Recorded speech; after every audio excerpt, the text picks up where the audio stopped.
आप सभी बहुत अच्छे होंगे और आप सभी ने चैप्टर फर्स्ट की लास्ट सीरीज को अच्छे से देखकर अपने नोट्स बना लिए होंगे। अगर किसी ने लास्ट सीरीज को नहीं देखा तो पहले आप उस सीरीज को देखेगा, देन आप इस सीरीज के साथ कंटिन्यू करेगा। एंड आई प्रॉमिस यू कि अगर आप सभी ने सारी सीरीज को अच्छे से देखा और अपने नोट्स बनाए तो आपको इस चैप्टर में कोई दिक्कत नहीं आएगी। इस सीरीज में हम चैप्टर 1 को पूरा कवर कर देंगे, तो इस वीडियो को लास्ट तक देखिएगा और अगर आपको यूजफुल लगे तो अपने फ्रेंड्स के साथ शेयर जरूर कीजिएगा।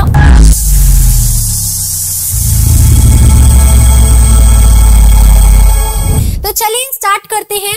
इसमें हम जो करने वाले हैं वो है इंफ्रास्ट्रक्चर, जिसके अंदर हम ये पढ़ने वाले हैं कि ब्रिटिशर्स के टाइम पे इंडिया की इंफ्रास्ट्रक्चर डेवलपमेंट कैसी रही है। ठीक है, तो what objective did the British intend to achieve through their policies of infrastructure development in India. देखिए, ब्रिटिशर्स ने ना इंडिया के अंदर 2-3 अच्छे काम करे थे। उसमें से ये था, उन्होंने इंफ्रास्ट्रक्चर इंडिया का बहुत अच्छा कर दिया था, मगर उसमें इंडिया का तो कोई बेनिफिट था नहीं। उन्होंने अपने सेल्फ ग्रीड को फुलफिल करने के लिए इंडिया के अंदर इंफ्रास्ट्रक्चर डेवलपमेंट किया था। During the British some basic infrastructure was developed in the form of railways. Railways Britishers का जो था ना वो सबसे पॉजिटिव कंट्रीब्यूशन रहा है इंडिया के अंदर। रोडवेज डेवलप करी उन्होंने, पोस्ट डेवलप करे, वाटर ट्रांसपोर्ट डेवलप करे, पोस्ट डेवलप करे और टेलीग्राफ डेवलप करे।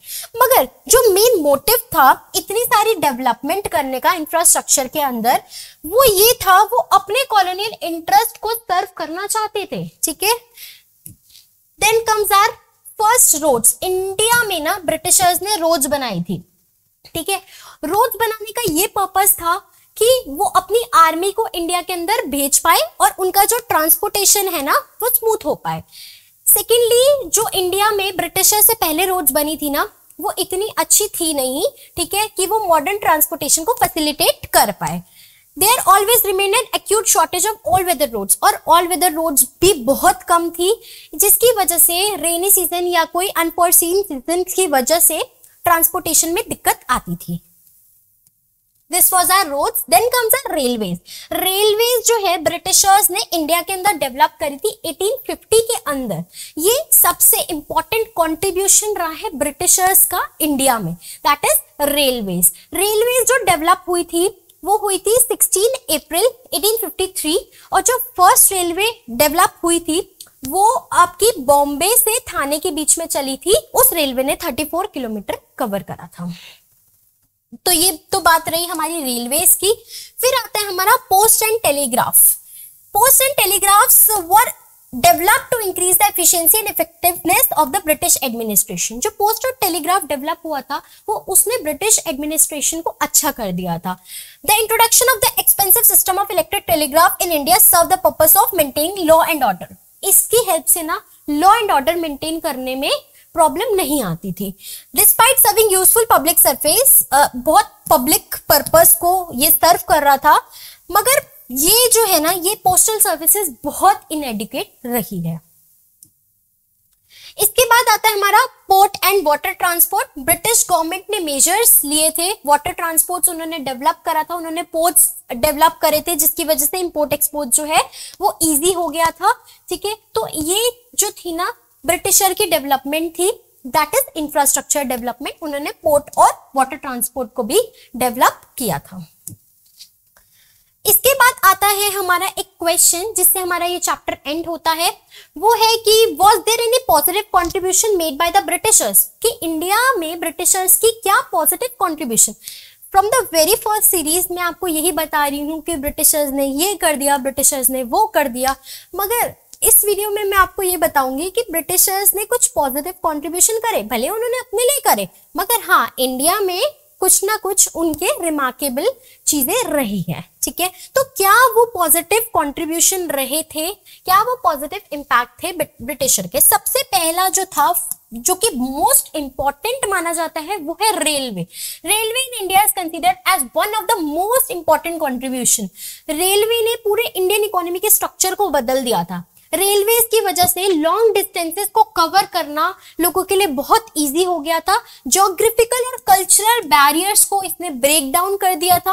On the other hand India का जो एग्रीकल्चर था उसमें कमर्शियलाइजेशन में रेलवेज का सबसे बड़ा हाथ रहा है, ठीक है। मगर इंडिया का एग्रीकल्चर कमर्शियलाइज जरूर हुआ, मगर इसकी वजह से विलेज इकोनॉमीज अपनी सेल्फ सफिशिएंसी की फूड क्रॉप्स जो थे उसकी बहुत शॉर्टेज आ गई थी, जो कि मैंने आपको एग्रीकल्चर सेक्टर में बता दिया था।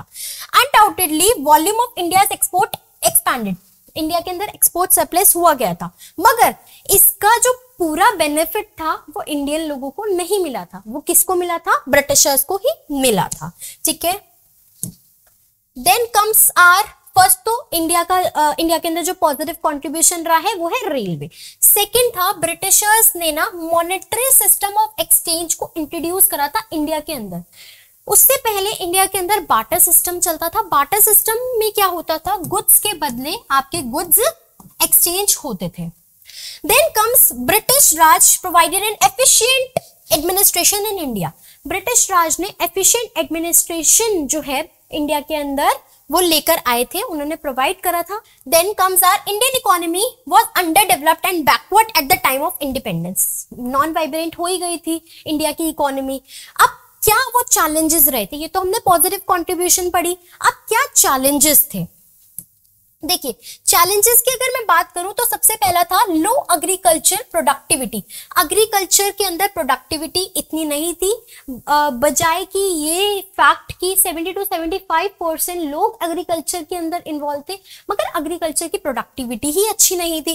Then comes industrial sector. Industrial sector इसमें मैंने आपको बताया था कि डी इंडस्ट्रियलाइजेशन हो गई थी, जिसकी वजह से इंडस्ट्रीज के अंदर बहुत ज्यादा डिक्लाइन आया था। Though the British brought significant infrastructure development, but was it for all their interest? मगर वो सारी जो चीजें थी ना वो अपने इंटरेस्ट को सर्व कर रहे थे, वो और कुछ बात नहीं थी। And not sufficient to improve the performance of agriculture and industrial sector of India। और जो उन्होंने इंफ्रास्ट्रक्चर डेवलप करा था वो इतनी सफिशिएंट था नहीं कि वो एग्रीकल्चर सेक्टर और इंडस्ट्रियल सेक्टर को बूस्ट अप कर सके इंडिया के अंदर। So it become necessary to upgrade and modernise. तो इसीलिए बहुत ज्यादा नेसेसरी हो गया था कि हमें इन चीजों को अपग्रेड करना है ताकि हम इंडिया की इकोनॉमी को वापस से रिवाइव कर सके, ठीक है। अब कुछ और चैलेंजेस थे, वो थे हैंडीक्राफ्ट इंडस्ट्री के अंदर डिक्लाइन देखा गया था, low national income, per capita income बहुत कम थी, अनएम्प्लॉयमेंट और पॉवर्टी की सिचुएशन चल रही थी, इकोनॉमिक इनइक्वालिटीज चल रही थी। These all are the challenges. Positive contribution भी हमने देखा और हमने चैलेंजेस भी देखे। Then this is the timeline. With this हमारा ये चैप्टर फाइनली कंप्लीट होता है। आई होप आपको ये चैप्टर अच्छे से क्लियर हो गया होगा। चलिए देखते हैं टाइमलाइन को। 1751 में foundation of British empire, battle of Plassey हुआ था 1751 के अंदर। 1850 के अंदर रेलवे इंट्रोड्यूस हुई थी। 1869 के अंदर स्विस कैनाल की ओपनिंग हुई थी। 1881 के अंदर सेंसस, फर्स्ट सेंसस हुआ था। 1907 के अंदर टिस्को कंपनी जो थी वो इनकॉर्पोरेट हुई थी। 1921 के ईयर को हम ग्रेट डिवाइड का ईयर मानते हैं, और बिफोर 1921 फर्स्ट स्टेज चल रही थी डेमोग्राफिक ट्रांजिशन की। 1921 के बाद सेकेंड स्टेज चल रही थी डेमोग्राफिक ट्रांजिशन की, और 15 अगस्त को इंडिया को इंडिपेंडेंस मिल गई थी। तो यहाँ से हमारा जो चैप्टर है वो कवर होता है। आई होप ये पूरा चैप्टर आपको बहुत अच्छे से क्लियर होगा। अगर आपको इस चैप्टर में कोई भी डाउट लगता है आप मुझसे कमेंट सेक्शन में जरूर पूछेगा, और इस चैप्टर को घर पे अच्छे से रिवाइज कर लीजिएगा। मिलते हैं हम नेक्स्ट वीडियो में एक नए चैप्टर के साथ। तब तक के लिए bye bye, take care and study well.